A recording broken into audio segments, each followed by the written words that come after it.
Okay, ಅವರು first ಹಿಂಗೆ rest ಮಾಡ್ತಿರ್ತಾರೆ ಫೋನಲ್ಲಿ. ಕರೀರಿ ಕರೀರಿ ನನ್ನ ಕರೀರಿ ಕರೀರಿ. ಇದೆಲ್ಲ ಹೌದು ಕರೆಕ್ಟ್. ವೆಂಕಟೇಶ್ ಫೋನ್ ಇಟ್ಕೋ, ಅವ್ರು ಕಾಲ್ ಮಾಡ್ತಾರೆ. ಕಾಲ್ ಮಾಡ್ಬಿಟ್ರೆ ಸ್ವಲ್ಪ ನನ್ಗೆ ಶೂಟ್ ಅಲ್ಲಿ ಇದ್ದೀನಿ, ಬಿಸಿ ಇದ್ದೀನಿ ಅಂತ ಹೇಳ್ಬಿಡು ಆಯ್ತಾ. ಓಕೆ, ಏನ್ ಸರ್, ಏನ್ ಮಾಡ್ಬೇಕು ಇವಾಗ? ಅಲ್ಲ ಸರ್, ಹೆಂಗೆ ಸ್ವಲ್ಪ ಹೇಳಿದ್ರೆ ಗೊತ್ತಾಗತ್ತಲ್ಲ. ಸುಮ್ನೆ ಮಾಡು ಅಂದ್ರೆ ಏನ್ ಮಾಡೋದು ಹೇಳಿ ಸರ್. ಅದೇ ಸರ್, ಸುಮ್ನೆ ನಡ್ಕೊಂಡ್ ಬರ್ಬೇಕಂದ್ರೆ ಗೊತ್ತಾಗ್ಬೇಕಲ್ವಾ ಪಾತ್ರ ಏನು, ಸೀನ್ ಏನು ಅಂತ. ಸುಮ್ನೆ ಹೆಂಗ್ ಬರಕ್ಕಾಗತ್ತೆ? ಸರಿ ಸರ್, ಆಯ್ತು. ಓಕೆ. ಅದೇ ಹುಡುಗಿರಲ್ಲಿ ಹಾಸ್ಟೆಲ್ ಇರ್ತಾರೆ, ನೀವು ಹೋಗಿ ಪ್ರಪೋಸ್ ಮಾಡ್ತೀರಾ ಅಕ್ಷರಾಗಿ, ಆ ಸೀನು. ಅಂದ್ರೆ ನಾನು ಅವ್ರು ಅಲ್ಲಿರ್ತಾರೆ, ನಾನು ಹೋಗಿದ ತಕ್ಷಣ ಪ್ರಪೋಸ್ ಮಾಡ್ಬೇಕಾ?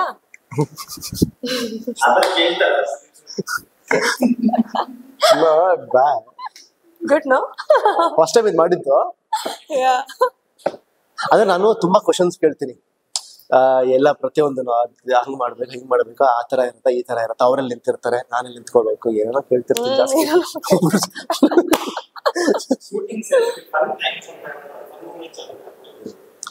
ಶೂಟಿಂಗ್ ಟೈಮ್ ಬಿಟ್ಟು ಬೇರೆದೆಲ್ಲ ಫನ್ ಟೈಮ್ ಸರ್.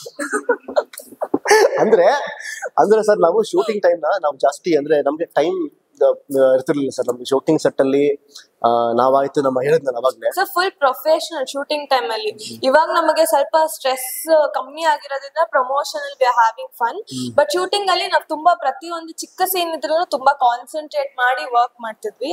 ಸೊ ತಮಾಷೆ ಮಾಡೋದಂದ್ರೆ ನಾವು ಅಲ್ಲಿ ನಮ್ಮ ಫ್ರೆಂಡ್ಸ್ ಗಳ ಜೊತೆ ಅವ್ರಗಳ ಜೊತೆ ತಿನ್ಬೇಕಾದ್ರೆ. ಇವರು ಮೈಸೂರಲ್ಲಿ ಚಾರ್ಟ್ ಸ್ಟ್ರೀಟ್ ಅಂತ ಅಲ್ಲಿ ಹೋಗೋರು, ಅಲ್ಲೆಲ್ಲ ಚೆನ್ನಾಗಿ ಅಷ್ಟೇ ಫನ್ ಮಾಡೋರು. ಬಟ್ ಸೆಟ್ ಅಲ್ಲಿ ನಾವು ಫನ್ ಫುಲ್ ಸ್ಟ್ರಿಕ್ಟ್.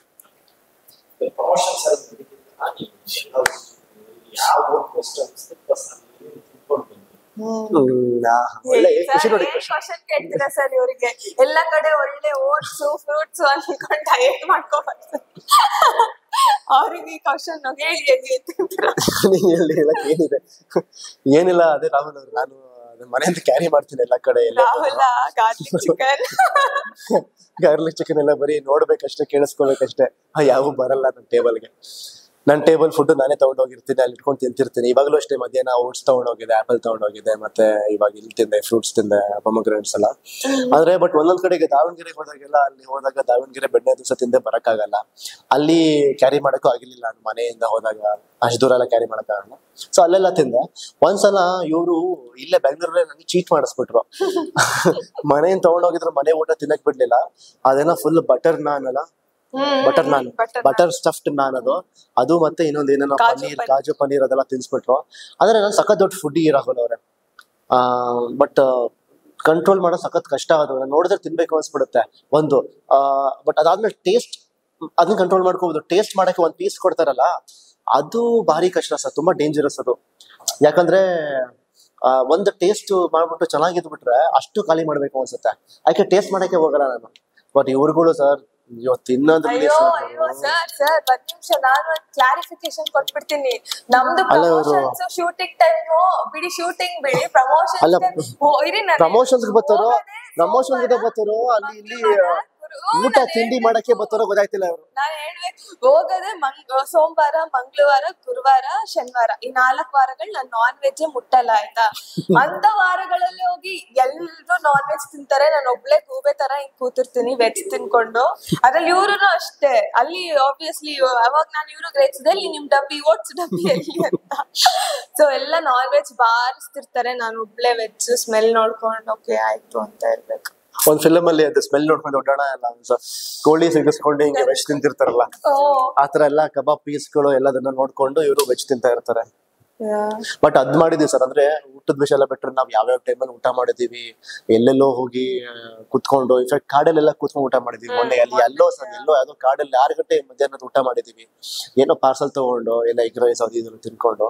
ಅಂಡ್ ನಾವ್ ಆ ವಿಷಯದಲ್ಲಿ ಬಂದಾಗ ಫ್ಲೆಕ್ಸಿಬಲ್ ಇದೀವಿ.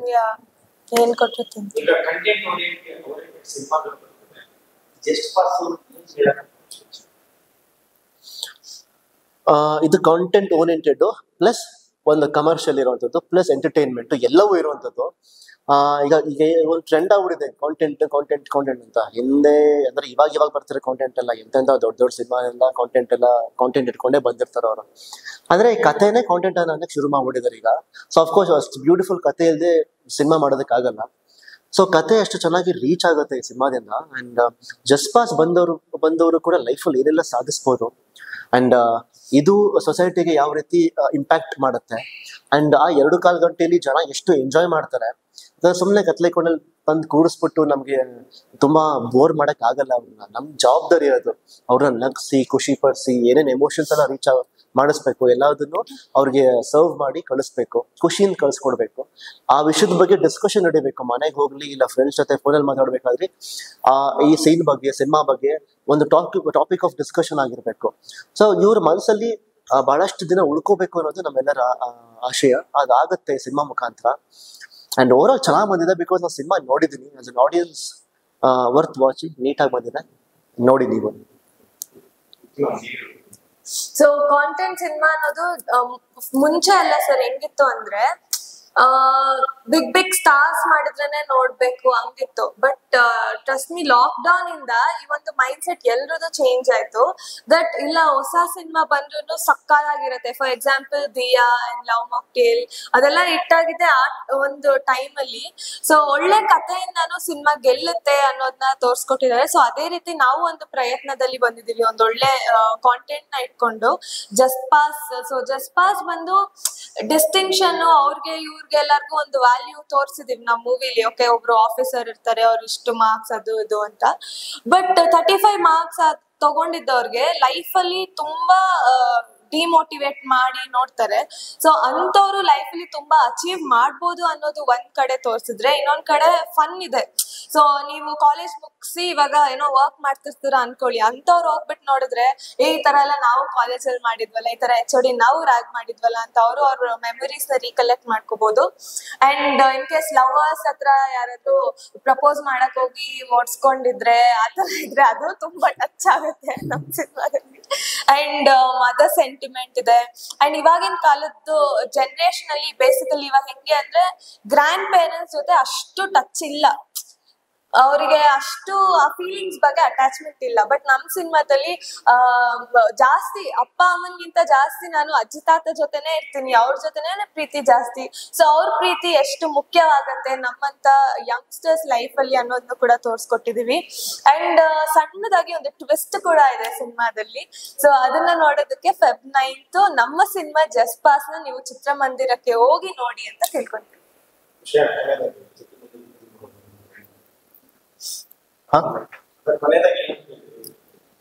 ಏನಲ್ಲ, ಫೆಬ್ರವರಿ 9th ಈ ಡೇಟ್ ನ ದಯವಿಟ್ಟು ಮನಸ್ಸಲ್ಲಿ ಮನದಟ್ಟು ಮಾಡ್ಕೋಬೇಡಿ. ಈ ಡೇಟ್ ಇಂದ ಒಂದು ವಾರ ಆದ್ರೂ ಫ್ರೀ ಮಾಡ್ಕೊಳ್ಳಿ, ಇಲ್ಲ ಫಸ್ಟ್ ಆ ಡೇಟ್ ಇಂದ ಒಂದು 3 ದಿನ ಫ್ರೀ ಮಾಡ್ಕೊಳ್ಳಿ. ಫ್ರೀ ಮಾಡ್ಕೊಂಡು ಅಫ್ಕೋರ್ಸ್ ಎಲ್ಲರೂ ಬಿಸಿ ಇರ್ತಾರೆ. ನಾವು ಎಲ್ಲ ಸಿನಿಮಾನ ನೋಡಕ್ಕೆ ಎಷ್ಟೊಂದ್ಸ ಟೈಮ್ ಆಗಿರಲ್ಲ. ನಾವು ನಿಮ್ಮಲ್ಲಿ ಒಬ್ರು, ನಾವೇನ್ ದೊಡ್ಡ ಬೇರೆಯವರಲ್ಲ. ನಮ್ ಕೆಲಸ ಕ್ಯಾಮ್ರಾ ಮುಂದೆ ಇರುತ್ತೆ, ನಿಮ್ ಕೆಲಸ ಕ್ಯಾಮ್ರಾ ಹಿಂದೆ ಇರುತ್ತೆ ಅಷ್ಟೇ. ಸೊ ನಿಮ್ದು ಒಂದು ಬಿಸಿ ಸ್ಕೆಡ್ಯೂಲ್ ಇರುತ್ತೆ. ಆ ಟೈಮಿಗೆ ನಾವು ಬೆಲೆ ಕೊಡ್ತೀವಿ. ನಮ್ಮ ಸಿನಿಮಾ ನೋಡಿದ್ರೆ ನಿಮ್ಮ ಟೈಮಿಗೆ ಮೋಸ ಆಗಲ್ಲ, ದುಡ್ಡು ಮೋಸ ಆಗಲ್ಲ. ದಯವಿಟ್ಟು ಬಂದು ಚಿತ್ರಮಂದಿರಗಳಲ್ಲಿ ಫೆಬ್ರವರಿ 9 ಜಸ್ಟ್ ಪಾಸ್ ಸಿನಿಮಾ ನೋಡಿ.